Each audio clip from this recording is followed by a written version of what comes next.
है कोशिका। कोशिका क्या है? आप ऐसे समझिए, कोशिका का जैसे मान लीजिए ये स्कूल भवन, अपना स्कूल का भवन कई एक कमरों से मिलकर बना है। एक कमरा कई ईंटों से, हजारों लाखों ईंटों से मिलकर बना है। मतलब इस भवन की मुख्य इकाई हो गई ईंट। हजारों ईंटों से मिलकर कमरा बना, अब एक कमरे से पूरा भवन बनकर तैयार हुआ। तो वैसे ही सभी सजीवों के शरीर की मुख्य इकाई है कोशिका। वैज्ञानिकों ने परिभाषा दी है कि कोशिका सजीवों की संरचनात्मक और क्रियात्मक इकाई है। मतलब सारी क्रियाएं भी इसी में संपन्न होती हैं सजीवों की। श्वसन, पोषण, पाचन, उत्सर्जन, सारी क्रियाएं इसी में संपन्न होती हैं। इसके अलावा इस सबके शरीर की मुख्य संरचनात्मक इकाई है। जब कोशिकाएं, हजारों कोशिकाएं मिलकर, जब कोशिकाएं हजारों मिल जाती हैं ना, हजारों कोशिकाएं मिलकर के बनाती हैं, एक रचना बना लेती हैं, उसे कहते हैं ऊतक। अंग्रेजी में कोशिकाओं को कहते हैं सेल्स और ऊतक को कहते हैं टिश्यूज। टिश्यू माने ऊतक। और जब हजारों ऊतक, हजारों नहीं लाखों ऊतक जब मिल जाते हैं, तब जो रचना बनकर तैयार होती है, मैंने बताया था अंग। तब जो रचना बनकर तैयार होती है उसे कहते हैं अंग। अंग को अंग्रेजी में कहते हैं ऑर्गन। ऑर्गन कहते हैं अंग्रेजी में। और जब कई अंग मिलकर एक ही कार्य करते हैं, कई अंगों की एक ही कार्य में भागीदारी होती है, तब उसे कहते हैं अंग तंत्र। तब उसे क्या कहते हैं? अंग तंत्र। उसे कहते हैं अंग तंत्र।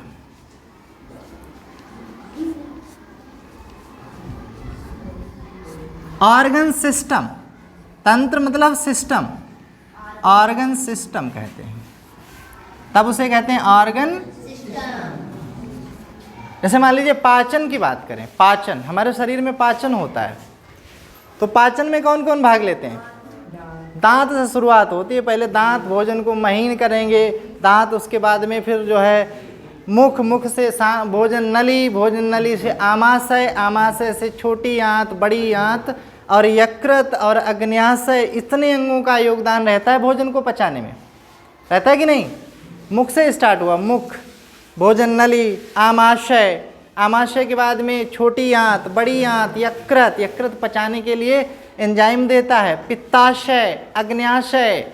ये सब मिलकर के इनका एक ही काम है, भोजन को पचाना। तो इन सभी अंगों को मिलाकर कहेंगे पाचन तंत्र। पाचन तंत्र क्या कहेंगे?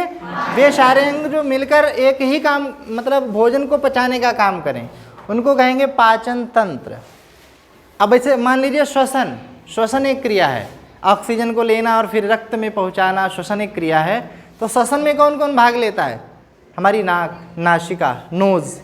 इसके बाद में सांस नली, सांस नली के बाद में फेफड़े, और फेफड़ों से फिर ऑक्सीजन हमारे ब्लड में जाती है, रक्त में जाती है। तो श्वसन में जो अंग भाग लेंगे उन सबको मिलाकर कहेंगे श्वसन तंत्र। ठीक है। अगला है परिसंचरण तंत्र। परिसंचरण तंत्र क्या है? हमारे रक्त के पूरे बहाव को शरीर में करने में जिनका योगदान रहता है, हमारे रक्त को पूरे शरीर में ले जाने में जिसका योगदान रहता है, उसे कहेंगे परिसंचरण तंत्र। अब परिसंचरण तंत्र में कौन कौन आता है? हमारी नसें, जिनको शिरा कहते हैं, शिराएं, जो ऊपर वाली नसें हैं जो हमें हरी हरी दिखाई देती ना, इनको शिराएं कहते हैं। अंदर हैं उनको धमनियाँ कहते हैं। और हृदय, धमनियाँ, शिराएं और हृदय, इन सब का एक ही काम है कि रक्त को पूरे शरीर में सर्कुलेट करना। पूरे शरीर में सर्कुलेट करना, सीधे बढ़ जाए, रक्त को पूरे शरीर में सर्कुलेट करना, ये काम है किसका? धमनियाँ, शिराओं और हृदय का। तो ये मिलकर बनाते हैं परिसंचरण तंत्र। आगे किसी टॉपिक में बताएंगे परिसंचरण तंत्र के बारे में डिटेल से। तो कई सारे अंग मिलकर क्या बनाते हैं? अंग तंत्र। जिनका एक ही काम हो, कई सारे अंगों का जो एक ही काम होता है तो वो बनाते हैं अंग तंत्र। और अंग तंत्र से निर्माण होता है किसका? शरीर का। यानी इससे ये साबित हुआ कि शरीर की सबसे मुख्य इकाई है कोशिका। कोशिका, कोशिका से ऊतक बने, ऊतक से अंग बने, अंग से अंग तंत्र बना और अंग तंत्र से शरीर का निर्माण हुआ। ठीक है। अब इसके कोशिका के इतिहास पर चलते हैं। कोशिका का इतिहास कितना पुराना है? बहुत पुराना है। देखिए, कोशिका की खोज सबसे पहले, कोशिका की खोज जो है सबसे पहले रॉबर्ट हुक नाम के वैज्ञानिक ने सन 1665 में की थी। कोशिका की खोज, कोशिका की जो खोज है, कोशिका की खोज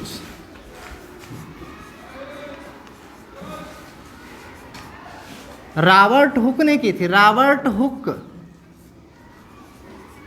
नाम के वैज्ञानिक ने 1665 में की थी। रॉबर्ट हुक ने सन 1665 में, वो भी मृत कोशिका की, कॉर्क में मरी हुई कोशिकाओं को खोजा था, जीवित नहीं। मृत कोशिकाओं की खोज रॉबर्ट हुक ने सन 1665 में की थी। ठीक है। उसके बाद सन 1674 में जीवित कोशिका की खोज, जीवित कोशिका की खोज, जीवित कोशिका की खोज की थी। किसने की थी? Antony von Leeuwenhoek. Antony von Leeuwenhoek ने सन 1674 में जीवित कोशिका की खोज की। जीवित कोशिका जो थी वो जीवाणु कोशिका थी। जीवाणु का नाम सुना है ना आपने? जीवाणु कोशिका की खोज की थी उन्होंने। जीवित कोशिका में जीवाणु कोशिका की खोज एंटोनी वॉन ल्यूवेनहॉक ने की थी सन 1674 में। इतना ही नहीं, आगे रॉबर्ट ब्राउन वैज्ञानिक आए, उन्होंने कोशिका में केंद्रक की खोज की। कोशिका के अंदर केंद्रक की खोज की। केंद्रक की खोज, कोशिका के अंदर जो रचना पाई जाती है, मुख्य रचना जो कोशिका को नियंत्रित करती है, कोशिका को जो नियंत्रित करती है उसे कहते हैं केंद्रक। और केंद्रक की खोज की है किसने की है? रॉबर्ट ब्राउन ने की। ठीक है। अच्छा, अब बात करें माप की कोशिकाएं सबसे बड़ी कौन सी हैं, सबसे छोटी कौन सी हैं? तो मनुष्य के शरीर में बता दें आपको, मनुष्य के शरीर की सबसे बड़ी कोशिका, मनुष्य के शरीर की सबसे बड़ी कोशिका है अंडाणु। मनुष्य के शरीर की सबसे बड़ी कोशिका, मनुष्य के शरीर की सबसे बड़ी कोशिका, सबसे बड़ी कोशिका, सबसे बड़ी कोशिका वो क्या है? अंडाणु। सबसे बड़ी कोशिका है अंडाणु। अंग्रेजी में कहते हैं इसको ओवम। ओवम कहते हैं इसको। और मनुष्य के शरीर की सबसे छोटी कोशिका है वो है शुक्राणु। शुक्राणु है सबसे छोटी कोशिका जो मनुष्य के शरीर की, मनुष्य के शरीर की सबसे छोटी कोशिका, मनुष्य के शरीर की सबसे छोटी जो कोशिका है वो है शुक्राणु। अंग्रेजी में कहते हैं स्पर्म, SPERM। ठीक है। वैसे सभी जीवधारियों में सबसे छोटी कोशिका कौन सी है हम बता चुके हैं। सभी जो जीवित जीवधारी हैं उनमें सबसे छोटी जो कोशिका है वो है माइकोप्लाज्मा। जीवधारियों में सबसे छोटी कोशिका, जीवधारियों में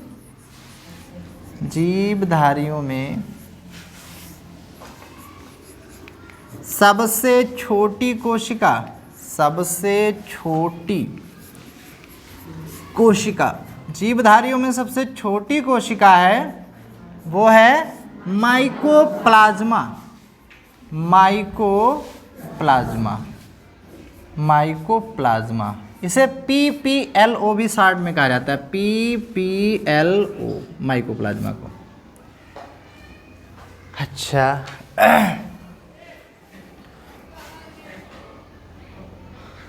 अच्छा, सभी जीवधारियों में सबसे बड़ी कोशिका, जीवधारियों में सबसे बड़ी कोशिका, जीवधारियों में सबसे बड़ी कोशिका, सबसे बड़ी कोशिका वो कौन सी है? शुतुरमुर्ग का अंडा, शुतुरमुर्ग का अंडा। अंडा जो है, ध्यान रखिए, ये कोशिका है, कोई अंग नहीं है। अंडे किसी भी के भी हों, कोशिकाएं हैं, ये ना कोई अंग है, ना ऊतक है, ना अंग तंत्र है, ये सिर्फ कोशिकाएं हैं। तो शुतुरमुर्ग का अंडा जो है वो सबसे बड़ी कोशिका है, ठीक है, क्योंकि शुतुरमुर्ग ही पक्षियों में सबसे बड़ा होता है, तो सबसे बड़ी कोशिका है शुतुरमुर्ग का अंडा। अब मानव शरीर की सबसे लंबी कोशिका, हमने बताया था, मानव शरीर की सबसे लंबी कोशिका, मानव शरीर क्या सभी के शरीर में सबसे लंबी जो कोशिकाएं, मानव शरीर की सबसे लंबी कोशिका, सबसे लंबी कोशिका जो है उसे कहते हैं तंत्रिका कोशिका, तंत्रिका कोशिका, तंत्रिका कोशिका, या अंग्रेजी में कहते हैं इन्हें, अंग्रेजी में क्या कहते हैं? न्यूरॉन, न्यूरॉन, अंग्रेजी में न्यूरॉन कहा जाता है। तंत्रिका कोशिकाएं क्या है? तंत्रिका कोशिकाएं ये पूरे शरीर की सूचना मस्तिष्क को देने का काम करती हैं। हमारे ब्रेन को पूरी सूचना तंत्रिका कोशिकाएं, पूरे शरीर में इनका नेटवर्क सा फैला हुआ है, पूरे शरीर में नेटवर्क सा फैला हुआ है, तार जैसे फैले हैं पूरे शरीर में। अब सब शरीर में कोई बाहरी प्रतिक्रिया होती है तो तुरंत सूचना ब्रेन को, दिमाग को पहुंच जाती है। जैसे मान लीजिए आग पर पैर पड़ गया, अब जब तक आपने नहीं देख पाया और आग पर पैर पड़ गया, जब तक आपने देखेंगे तब तक पैर जल जाएगा, जब तक आप आंखों से देखेंगे तब तक तो पैर जल जाएगा। लेकिन क्या हुआ, जहां आग पर पैर पड़ा और सेकंड से भी कम समय, मिली सेकंडों में सूचना दिमाग को पहुंच जाती है। ये तो कोई खतरनाक चीज़ है भाई, आग है, इसको हटाओ पैर जल्दी फटाक से, तुरंत से सूचना आ जाती, दिमाग दे देता है आदेश, वहाँ से तुरंत आदेश दे देता है, तुरंत पैर हटाओ वहाँ से, नहीं तो जल जाएगा। तो तंत्रिका कोशिकाएं पूरे शरीर की सूचना जो है वो मस्तिष्क को देती हैं। मस्तिष्क का आदान प्रदान, मस्तिष्क में सूचनाओं का आदान प्रदान करने का काम तंत्रिका कोशिकाओं का होता है, ये पूरे शरीर में फैली होती हैं। अच्छा, अब आगे हम बात करेंगे कि कोशिकाएं कितने प्रकार की होती हैं। कोशिकाएं कितने प्रकार की होती हैं? कोशिकाएं कितने प्रकार की होती हैं? कोशिकाओं के प्रकार कोशिकाएं कितने प्रकार की होती हैं? कोशिकाओं के प्रकार, कोशिकाएं मुख्यतया दो प्रकार की होती हैं। कोशिकाएं दो प्रकार की होती हैं। कौन कौन सी? पहली है प्रोकैरियोटिक कोशिका, प्रोकैरियोटिक, ध्यान रखिए, प्रोकैरियोटिक कोशिका, प्रोकैरियोटिक, प्रोकैरियोटिक कोशिका। और दूसरी है हमारी यूकैरियोटिक कोशिका। दूसरी जो कोशिका है वो है यूकैरियोटिक कोशिका, यूकैरियोटिक कोशिका। प्रोकैरियोटिक क्या होती है? प्रोकैरियोटिक का मतलब वे कोशिकाएं जिनमें सुविकसित कैरियन माने केंद्रक नहीं पाया जाता। ध्यान दीजिए, प्रोकैरियोटिक कोशिकाएं, प्रो मतलब जिसमें विकसित नहीं है और कैरियन का मतलब है केंद्रक।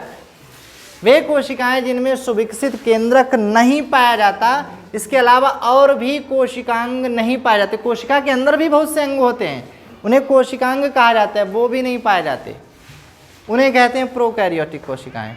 वे कोशिकाएं जिनमें सुविकसित केंद्रक और अन्य कोशिका के भाग नहीं पाए जाते उन्हें कहते हैं प्रोकैरियोटिक कोशिकाएं। जैसे जीवाणु कोशिका एक प्रोकैरियोटिक कोशिका है क्योंकि उसमें केंद्रक नहीं पाया जाता। जीवाणुओं का नाम सुना है ना आपने? जीवाणु, तमाम जीवाणु बीमारियां फैलाते, टीबी है, कॉलरा है, टिटनस है, ये जीवाणुओं से होने वाली बीमारियां हैं, ठीक है। टीबी, कॉलरा, टिटनस और क्या नाम उसका, डिप्थीरिया, ये भी जीवाणु से होने वाली बीमारी है। और डिप्थीरिया, टाइफाइड जो आजकल ज़्यादा चल रहा है, टाइफाइड, ये सब क्या है, ये जीवाणु जो है वो प्रोकैरियोटिक कोशिकाएं हैं। इनमें कोशिका के अंग नहीं पाए जाते, ना ही सुविकसित केंद्रक पाए जाते, यानी डेवलप्ड केंद्रक इनमें नहीं पाया जाता। ध्यान दीजिए। यूकैरियोटिक कोशिकाएं क्या हैं? यूकैरियोटिक कोशिकाएं वे कोशिकाएं हैं जिनमें सुविकसित केंद्रक पाया जाता है और केंद्रक के अलावा उसमें बाकी भी कोशिकांग पाए जाते हैं। आगे टॉपिक में हम बाकी इनके क्या क्या इनमें कोशिकांग होते हैं वो सब जानेंगे, ठीक है। तो यूकैरियोटिक कोशिकाएं वे कोशिकाएं हैं जिनमें सुविकसित केंद्रक पाया जाता है और बाकी के कोशिकांग पाए जाते हैं। तो यूकैरियोटिक कोशिकाएं दो प्रकार की हो गई, प्रोकैरियोटिक कोशिका और यूकैरियोटिक कोशिका, ठीक है। अच्छा, अब देखिए प्रोकैरियोटिक कोशिका में होता क्या क्या है। प्रोकैरियोटिक कोशिका में या तो केंद्रक नहीं होता या तो डीएनए होगा उसके अंदर। डीएनए के बारे में बता चुके हैं पिछले, या तो डीएनए होगा, इसके अलावा और कुछ नहीं होगा, कोशिका द्रव्य होगा। और यूकैरियोटिक कोशिकाएं इनमें केंद्रक भी होगा, केंद्रक होगा, केंद्रक के अलावा और जो रचनाएं हैं केंद्रक द्रव्य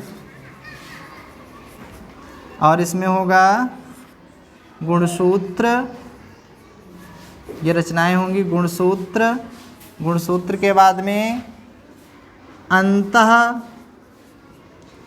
प्रद्रव्य जालिका, ये रचनाएं पाई जाती हैं यूकैरियोटिक कोशिका में। और क्या होगा? अंतः प्रद्रव्य जालिका, राइबोसोम, ये अंग पाए जाएंगे इनमें। राइबोसोम के बाद में लाइसोसोम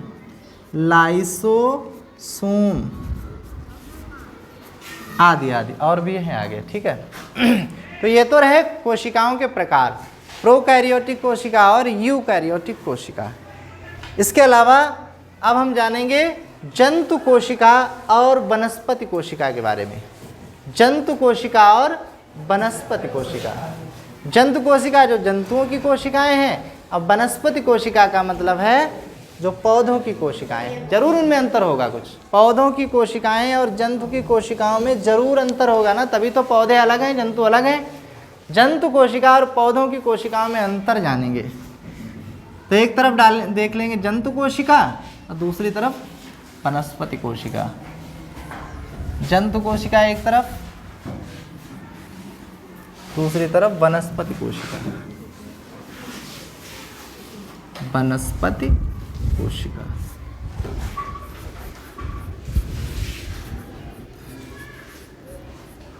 देखिए जंतु कोशिकाएं, जंतुओं का जिनसे शरीर बना है वो जंतु कोशिकाएं हैं, और वनस्पति कोशिकाएं वे कोशिकाएं जो पौधों की हैं। थोड़ा अंतर है इनमें, जंतु कोशिका और वनस्पति कोशिका में। देखिए जो जंतु कोशिकाएं हैं उनमें जो है सबसे पहली बात तो जो जंतु कोशिकाएं हैं उनकी जो कोशिका की जो बाहर वाली भित्ति है वो पतली है, और वनस्पति कोशिकाओं की कोशिका भित्ति थोड़ी चौड़ी है। आप ऐसे समझिए ये कोई जंतु कोशिका है, ठीक है, कोई इनका आकार निश्चित नहीं होता है। अब वनस्पति कोशिका अगर देखेंगे हम तो इसकी जो बाहर वाली जो झिल्ली है ना, बाहर वाली ये थोड़ी मोटी होती है। ये जो थोड़ी मोटी होती है, काफ़ी मोटी होती है बाहर वाली जो वनस्पति कोशिका की जो झिल्ली है, ठीक है, ये बाहर वाली जो झिल्ली है थोड़ी मोटी होती है, और ये जो है बिल्कुल पतली सी होती है। इसको कोशिका झिल्ली कह सकते हैं, ठीक है, और इसको कोशिका भित्ति कहते हैं, काफ़ी मोटी होती है। ये इसका अंतर हो गया पहला, ये कोशिका भित्ति है, ये मोटी होती है थोड़ी कोशिका भित्ति, और ये जो है जंतु कोशिका है इसकी ये भित्ति है जो कोशिका कला कहते हैं इसको, काफ़ी पतली सी झिल्ली होती है, कोशिका कला। कोशिका कला। कोशिका कला बहुत पतली झिल्ली है, कोशिका भित्ति उसकी बहुत चौड़ी होती है झिल्ली, ठीक है। अच्छा, दूसरा अंतर क्या है, जो वनस्पति कोशिका है उसमें भी कोशिकांग पाए जाते हैं, जंतु कोशिका है उसमें भी कोशिकांग पाए जाते हैं, लेकिन फर्क ये है कि वनस्पति कोशिकाओं में प्लास्टिड नामक कोशिकांग पाए जाते हैं। प्लास्टिड और इसमें नहीं पाए जाते। ये भी कई प्रकार के हैं, क्लोरोप्लास्ट, क्रोमोप्लास्ट, ल्यूकोप्लास्ट, ये पाए जाते हैं वनस्पति कोशिका में। जंतु कोशिका में ये नहीं पाए जाते। क्लोरोप्लास्ट, ध्यान दीजिए इधर, क्लोरोप्लास्ट, क्रोमोप्लास्ट और ल्यूकोप्लास्ट ये वनस्पति कोशिका में पाए जाते, जंतु कोशिका में नहीं पाए जाते। क्लोरोप्लास्ट की वजह से पत्तियों का रंग हरा होता है, पौधे के भागों का। क्रोमोप्लास्ट की वजह से फल रंगीन होते हैं, क्रोमोप्लास्ट की वजह से। ल्यूकोप्लास्ट की वजह से पौधों के सफ़ेद भाग होते हैं, आप लोगों ने देखा ना, तने वगैरह जब वो सफ़ेद होते हैं कोई ना, तो ल्यूकोप्लास्ट की वजह से पौधों के भाग सफ़ेद होते हैं। क्लोरोप्लास्ट की वजह से पौधों के भाग हरे होते हैं। क्रोमोप्लास्ट की वजह से पौधों के भाग रंगीन होते हैं, कोई लाल है, कोई फल, कोई पीला है, कोई बैंगनी है, बैंगन है ना, कोई हरा, बाकी जो कलर हैं हरे और सफ़ेद को छोड़कर। पौधों का जो हरा भाग है वो क्लोरोप्लास्ट की वजह से है, पौधों का जो सफ़ेद भाग है वो ल्यूकोप्लास्ट की वजह से है, और पौधों का जो रंगीन भाग है वो क्रोमोप्लास्ट की वजह से है, क्रोमोप्लास्ट की वजह से। इतना ध्यान रखिएगा। ल्यूकोप्लास्ट मतलब सफ़ेद भाग, ल्यूकोप्लास्ट, ल्यूको माने होता है सफ़ेद, ये ल्यूकोप्लास्ट जो है ये इसकी वजह से पौधों के भाग सफ़ेद होते हैं। क्लोरोप्लास्ट की वजह से हरे, क्लोरो माने ही हरा होता है, क्लोरोप्लास्ट की वजह से पौधों के भाग हरे होते हैं, और क्रोमोप्लास्ट की वजह से पौधों के भाग रंगीन होते हैं। ये भी जो है ये जंतु कोशिकाओं में ये नहीं पाए जाते। और आपको बता दें कि क्लोरोप्लास्ट की मदद से ही पौधों में प्रकाश संश्लेषण होता है। क्लोरोप्लास्ट को ही क्लोरोफिल कहा जाता है, आगे बांट दिया जाता है। क्लोरोफिल सुना है ना नाम, क्लोरोप्लास्ट को ही क्लोरोफिल कहा जाता है। इन्हीं की वजह से प्रकाश संश्लेषण की क्रिया संपन्न होती है हरे पौधों में। ये अंग जो है जंतुओं में नहीं पाए जाते, क्योंकि ये क्रियाएं ही नहीं जंतुओं में होती हैं, और जंतु में अलग अलग रंग भी नहीं होते, एक शरीर में एक ही रंग होता है त्वचा का, है ना, तो ये चीज़ें नहीं पाई जाती जंतु कोशिका में। बात समझ में आ गई। इसके आगे और जो अंग हैं वो पौधों में भी पाए जाते हैं, वनस्पति कोशिका में भी पाए जाते हैं, जंतु कोशिका में भी पाए जाते हैं। और केवल ये ल्यूकोप्लास्ट, क्लोरोप्लास्ट और क्रोमोप्लास्ट ये जंतु कोशिका में नहीं पाए जाते, वनस्पति कोशिका में पाए जाते हैं। कोशिका भित्ति वनस्पतियों की थोड़ी मोटी होती है, सेलुलोज नामक पदार्थ की बनी होती है। ये सेलुलोज नामक पदार्थ की बनी होती है कोशिका भित्ति, ये मोटी होती है थोड़ी, और जंतुओं में ये पतली होती है। जंतु कोशिका में ये पतली होती है, बिल्कुल झिल्ली समान रचना होती है, ठीक है।